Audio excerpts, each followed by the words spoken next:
Hello बच्चों। आइए इस प्रश्न को देखते हैं।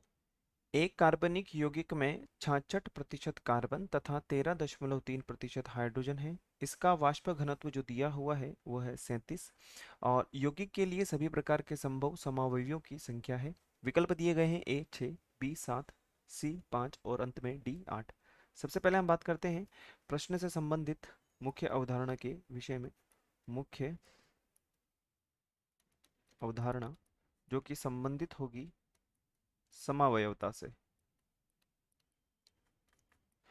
क्योंकि प्रश्न में हमसे पूछा गया है कि संभव समावयवियों की संख्या क्या होगी, अर्थात हमें संरचना के संदर्भ में बात करनी होगी। जो परस्पर समावयवी होंगे वो समावयवता भी प्रदर्शित करेंगे। सबसे पहले यहाँ पर जो हमें कार्बनिक यौगिक दिया गया है या प्रश्न में हमें बताया गया है कि एक कार्बनिक यौगिक है और उस कार्बनिक यौगिक में जो तत्व हैं वो हमें प्रतिशत मात्रा में दिए गए हैं। तत्व की यदि हम बात करें तो कार्बन जो है हमें वो 66% और हाइड्रोजन के विषय में यदि हम बात करें तो वो 13.3%।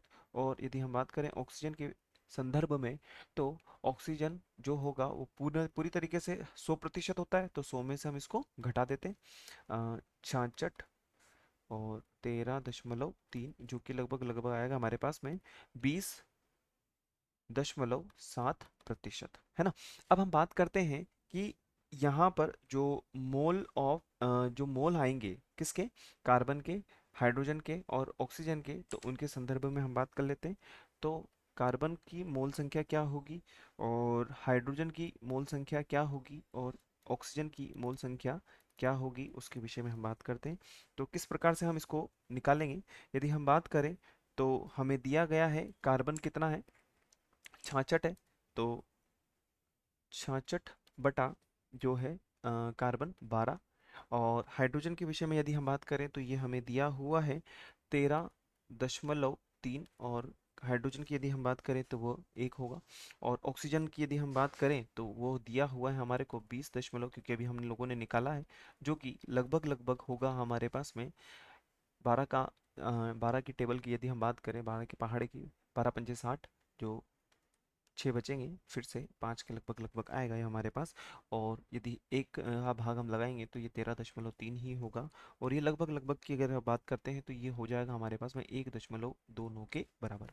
तो कहा जाता है कि हम जानते हैं इस चीज़ को कि यह जो है पूर्णांक में आना आवश्यक है। तो यहाँ पर हम इसमें भाग लगा देंगे और जो भाग लगाएंगे वो हम लगाएंगे 1.29 का।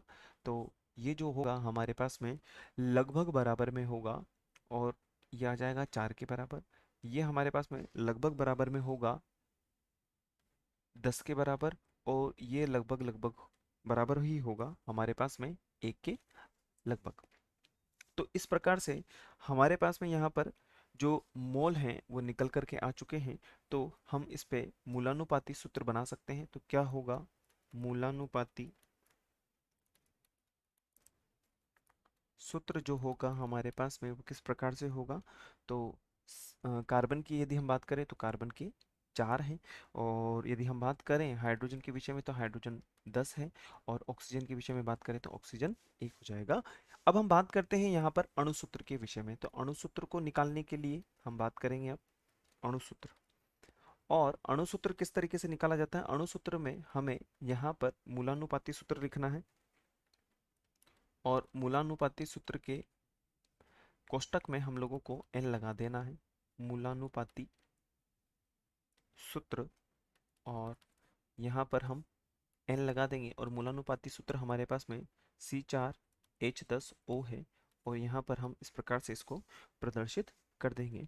अब हम बात करते हैं यहाँ पर मोल के विषय में जो किस प्रकार से निकाले जाएंगे। यदि हम बात करें मोल के संदर्भ में तो एन बराबर जो होगा हमारे पास में वो हो जाएगा अणु सूत्र का भार बटा मूलानुपाती सूत्र का भार। और यदि हम बात करें अणु सूत्र का भार जो कि हमें यहाँ पर दिया गया है कि वाष्प घनत्व कितना है, वाष्प घनत्व हमें दिया गया है यहाँ पर वाष्प घनत्व जो हमें दिया गया है वह है हमारे पास में 37, और 37 का जो दोगुना होगा वही यहाँ पर निकल करके आ जाएगा।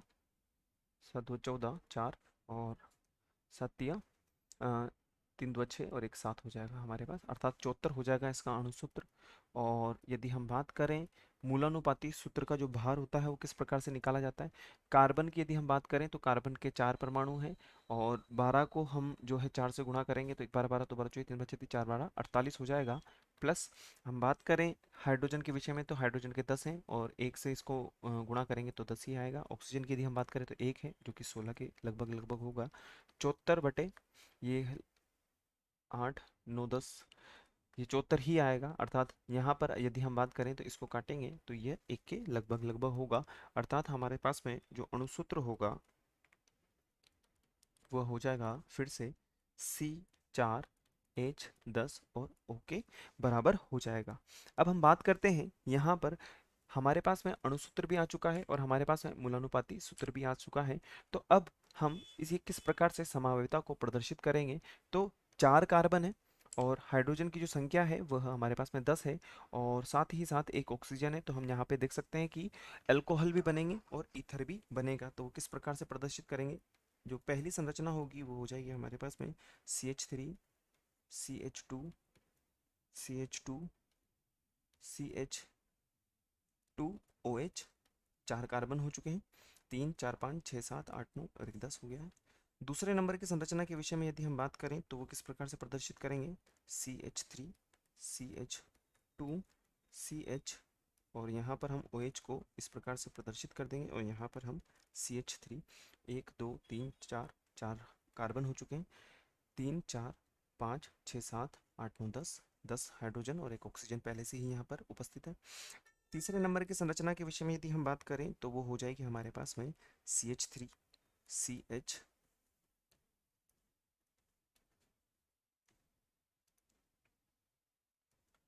वो हो जाएगी हमारे पास में CH3 CH, और यहाँ पर हम जो है CH3 को इस प्रकार से विन्यासित कर देते हैं, और यहाँ पर हम जो है CH2 OH कर देते हैं, CH2 OH।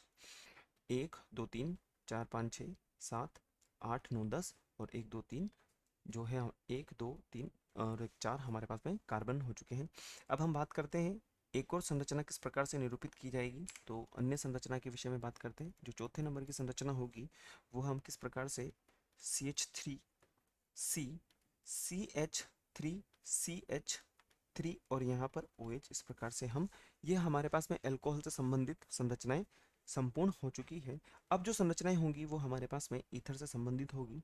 तो ईथर की जो संरचना होगी वो किस प्रकार से प्रदर्शित करेंगे हम लोग, ये चौथे नंबर की संरचना थी। पांचवें नंबर की जो संरचना होगी वो हो जाएगी हमारे पास में CH3O CH2 CH2 CH3, और यदि हम अन्य संरचना के विषय में बात करें तो वो हो जाएगी हमारे पास में 1 2 3 4 3 4 5 6 7 8 9 10, पूरी की पूरी संख्या हो रही है CH3 CH2O CH2 CH3, 3 4 5 5 और 5 10 और 1 2 3 4 यहाँ पे कार्बन हो चुके हैं। अब हम एक और संरचना यहाँ पर प्रदर्शित कर सकते हैं किस प्रकार से, CH3 CH, यहाँ पर हम CH नहीं जोड़ करके यहाँ पर हम ऑक्सीजन को निरूपित करते हैं CH3O CH, और यहाँ पर हम CH3 और यहाँ पर भी CH3।